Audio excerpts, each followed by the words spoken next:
Bonjour à toutes et à tous. Continuons nos vidéos concernant les plans d'expérience. Aujourd'hui, on va parler des plans factoriels complets. Un plan factoriel complet est une méthode d'expérimentation dans laquelle toutes les conditions possibles du niveau des facteurs sont étudiées. Ce type de plan d'expérience est utilisé dans les domaines de l'ingénierie, de la biologie et de la science sociale pour modéliser les effets des facteurs et leurs interactions. Leur importance réside dans la compréhension approfondie des interactions entre les facteurs et l'évaluation complète des effets principaux et secondaires. Caractéristiques principales des plans factoriels. Tous les niveaux de chaque facteur sont combinés entre eux. Le nombre total d'expériences est calculé par n égale à L à la puissance k, où L est le nombre de niveaux et k le nombre de facteurs. Ce type de plan d'expérience permet l'estimation complète des effets principaux et l'interaction entre les effets.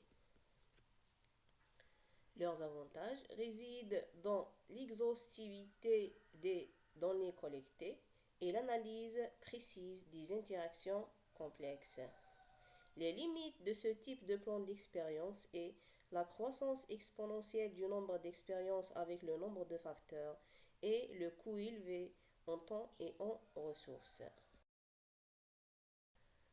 Un plan factoriel complet à deux niveaux 2 à la puissance k est une méthode d'expérimentation qui examine toutes les combinaisons possibles des niveaux de k facteurs où chaque facteur a exactement deux niveaux.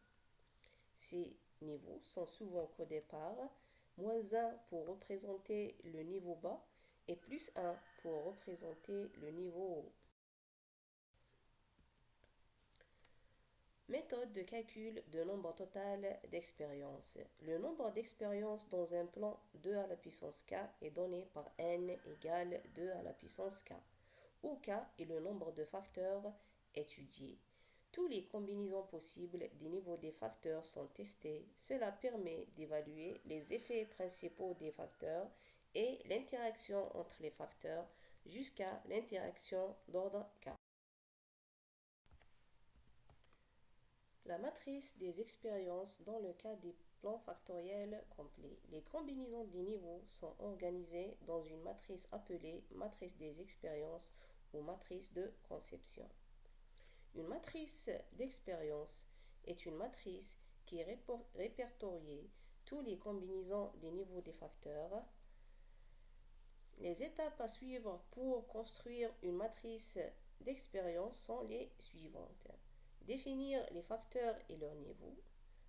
Générer toutes les combinaisons possibles entre les facteurs et les associer chaque combinaison à une réponse. Prenons un exemple de construction d'une matrice des expériences pour un plan factoriel 2 à la puissance 3, c'est-à-dire on a 3 facteurs pour 2 niveaux. Considérons 3 facteurs A, B et C, chacun avec 2 niveaux, -1 et +1. Le nombre d'expériences nécessaires, avec 3 facteurs et 2 niveaux chacun, le nombre total d'expériences est donné par n égale à 2 à la puissance 3, qui est égal à 8.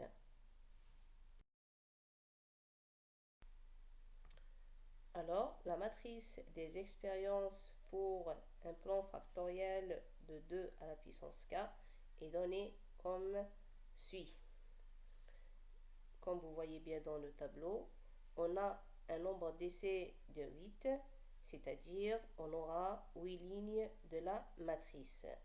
Pour le remplissage des valeurs des variables codées, on utilise l'algorithme de Yates.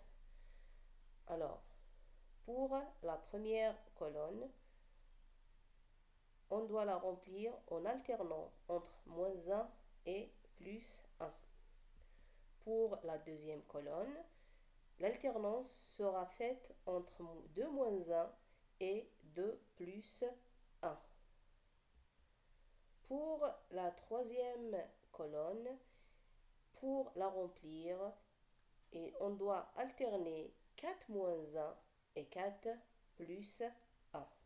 Ainsi de suite jusqu'à la énième colonne où on doit alterner entre 2 à la puissance n-1 moins 1 et 2 à la puissance n-1 de plus 1.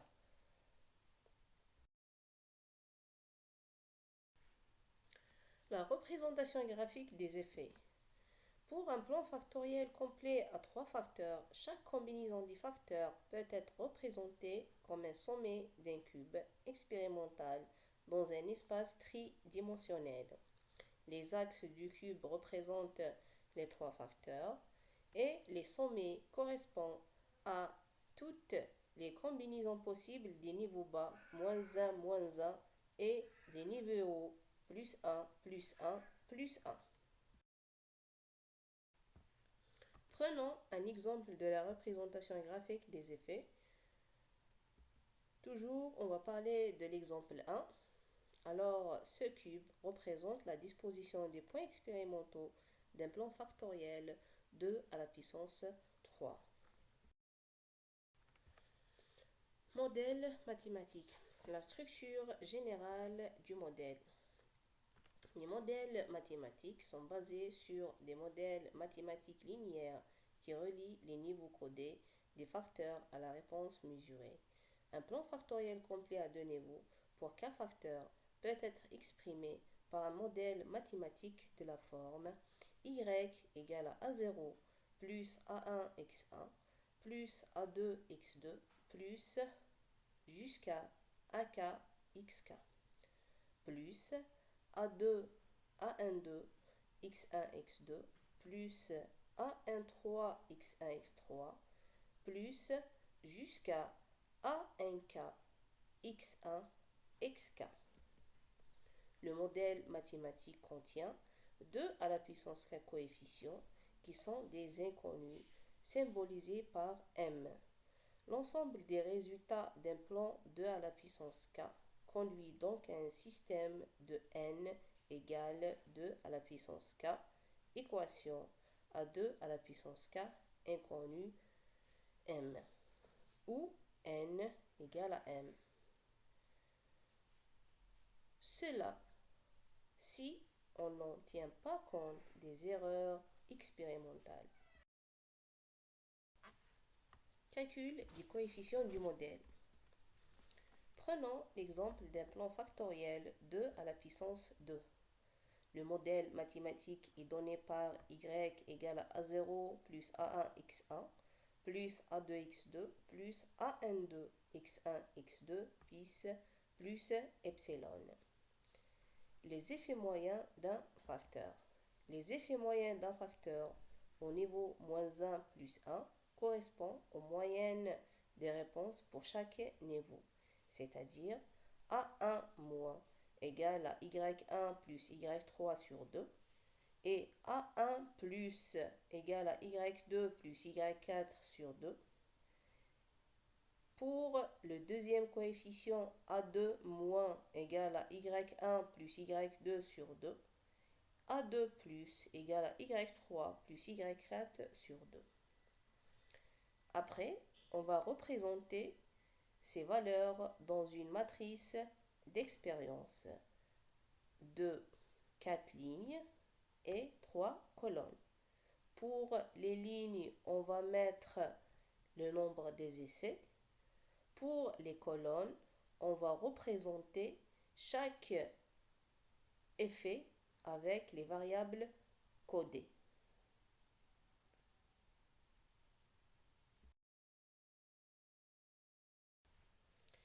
L'effet global d'un facteur. L'effet global d'un facteur est calculé comme la différence moyenne des réponses observées lorsque le facteur passe d'un niveau bas à un niveau haut.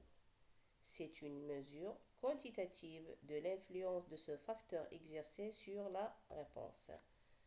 Prenons toujours l'exemple d'un plan factoriel de 2 à la puissance 2. On aura A1 qui est égal à A1 plus moins A1 moins sur 2. Alors, il suffit de faire la somme des valeurs codé par rapport à x1 et a2 égale à a1, a2 plus moins a2 moins sur 2 qui est égal toujours à moins y1 moins y2 plus y3 plus y4 sur 4. Après, donc la matrice des expériences sera représentée dans un tableau comme suit avec les effets AI.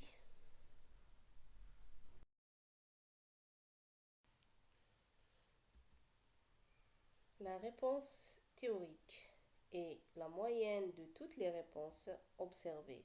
Alors, on ajoute à la matrice des expériences une colonne appelée moyenne à 0 qui est égale à la somme de toutes les réponses divisée sur le nombre d'essais.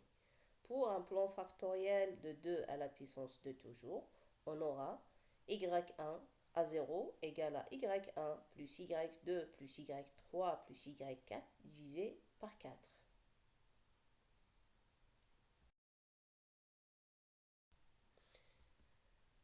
Les effets d'interaction.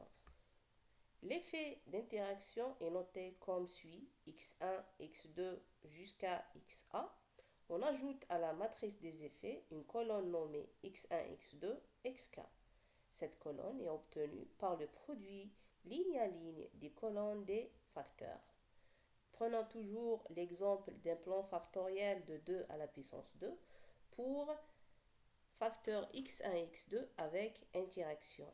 C'est-à-dire, qu'est-ce qu'on va faire pour remplir le tableau? Toujours, on va représenter une matrice de 4 colonnes qui représente le nombre d'essais et en lui rajoutant la partie des effets AI avec une colonne qui représente les effets d'interaction x1, x2.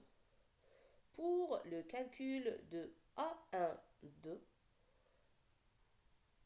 on va faire égal à A1, 2 plus moins A1, 2 moins sur 2 qui est égal à y1 moins y2 moins y3 plus y4 sur 4.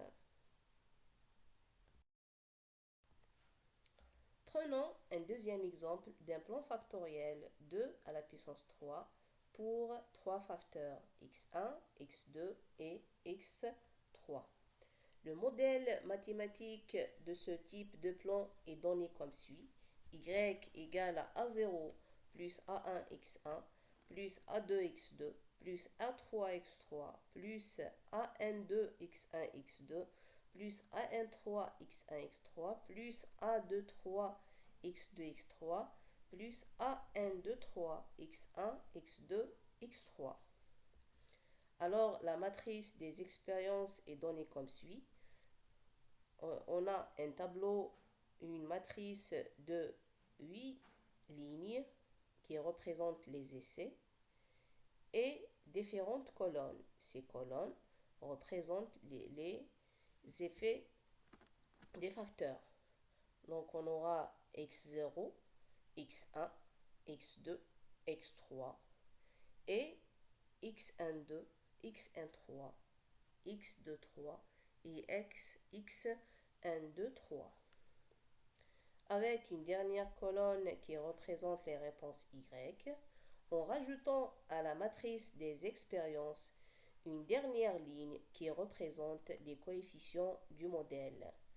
Pour le coefficient A123, 3, il est calculé par les A123 positifs moins A123 négatifs, où A123 égale à y2 plus y3 plus y5 plus y8 sur 4 moins y1 plus y4 plus y6 plus y7 sur 4, le tout divisé par 2.